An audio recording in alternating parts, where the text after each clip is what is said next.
नमस्कार दोस्तों, आप देख रहे हैं मैजेस्टिक मंत्रास, जहां चमत्कार, आस्था और आध्यात्म का होता है अद्भुत संगम।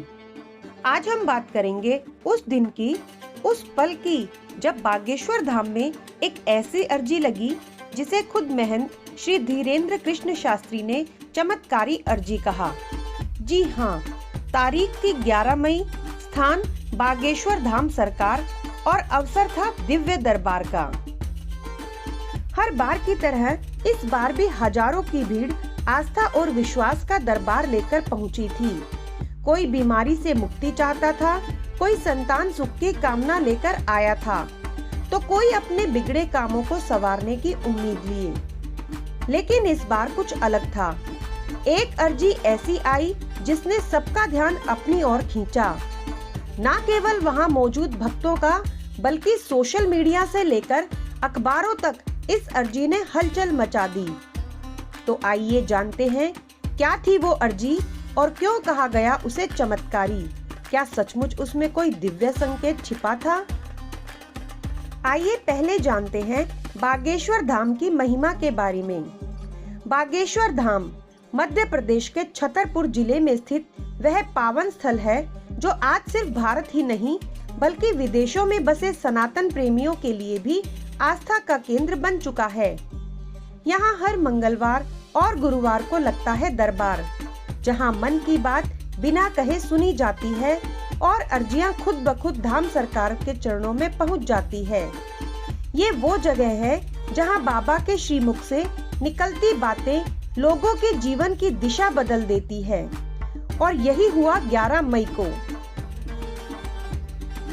11 मई की सुबह धाम में कुछ खास ऊर्जा महसूस की गई। मौसम में हल्की सी ठंडक थी और भक्तों की लाइनें एक दिन पहले रात को ही लग चुकी थी। बाबा धीरेन्द्र शास्त्री ने जैसे ही दरबार की शुरुआत की, उनका स्वर और आंखों की चमक बता रही थी कि आज कुछ खास होने वाला है।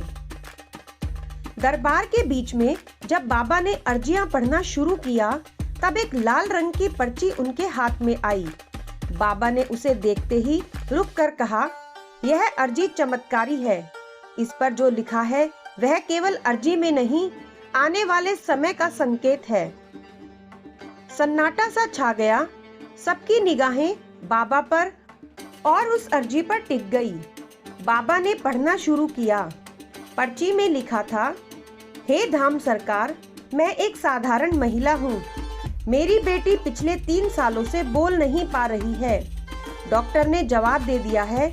आपसे विनती है कि मेरी बच्ची को वाणी दे दीजिए। अर्जी करने वाली सुनीता देवी, प्रयागराज से। बाबा ने कुछ क्षण आंखें बंद की और कहा, माँ, तेरी बेटी अब बोलेगी। आज रात से वह अपनी पहली आवाज निकालेगी। यह चमत्कार नहीं, यह बागेश्वर बाबा की कृपा है। अब जानते हैं उस अर्जी का असर और चमत्कार कैसे हुआ। भक्त उस दिन जैसे अवाक थे और अगले ही दिन 12 मई की सुबह को जब धाम के व्हाट्सएप ग्रुप और सोशल मीडिया चैनल्स पर एक वीडियो वायरल हुआ जिसमें वही बच्ची माँ शब्द बोलती हुई नजर आई, तो लोगों की आंखें नम हो गई और लोग आपस में एक ही बात कह रहे थे, जय बागेश्वर धाम सरकार। इस चमत्कार की पुष्टि देख सुनीता देवी ने वीडियो कॉल के जरिए की और कहा, बाबा ने कहा था बच्ची बोलेगी और वही हुआ। अब मुझे किसी डॉक्टर की जरूरत नहीं, मुझे धाम सरकार मिल गए हैं।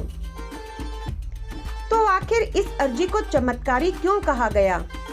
धाम के सेवकों के अनुसार अर्जी पर चंद शब्द ही लिखे थे, लेकिन उसके साथ में जो ऊर्जा थी वो अभूतपूर्व थी। इस अर्जी को जब बाबा के चरणों में रखा गया, तब कुछ देर तक आसपास मौजूद लोग विशेष सुगंध और ऊर्जा का अनुभव कर रहे थे। कुछ भक्तों ने तो यहाँ तक कहा कि अर्जी के समय वहाँ पर एक हल्की सी रोशनी भी महसूस हुई।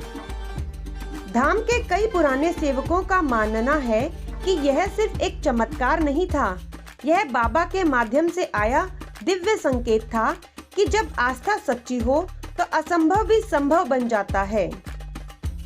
बाबा धीरेन्द्र शास्त्री ने उस दिन दरबार के अंत में कहा, बागेश्वर धाम किसी का नहीं, यह सनातन का है।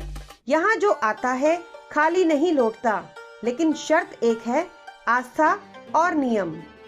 उन्होंने सबको सनातन धर्म के सिद्धांतों पर चलने, गौ सेवा, माता पिता की सेवा और सच्चे मन से भक्ति करने का आह्वान किया। तो भक्तों, क्या आपने कभी किसी चमत्कारी अनुभव के साक्षी बने हैं? क्या आपकी कोई अर्जी बागेश्वर धाम में लगी है और उसका असर हुआ है? तो हमें कमेंट में जरूर बताएं। आपकी कहानी अगली वीडियो में शामिल की जा सकती है।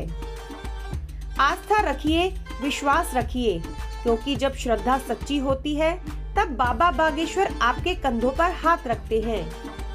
आज के लिए बस इतना ही। अगर वीडियो पसंद आया हो तो लाइक करें, सब्सक्राइब करें और मजेस्टिक मंत्रास के साथ जुड़े रहें, जहां हर दिन होता है चमत्कार का महोत्सव। जय श्री राम, जय बागेश्वर धाम सरकार।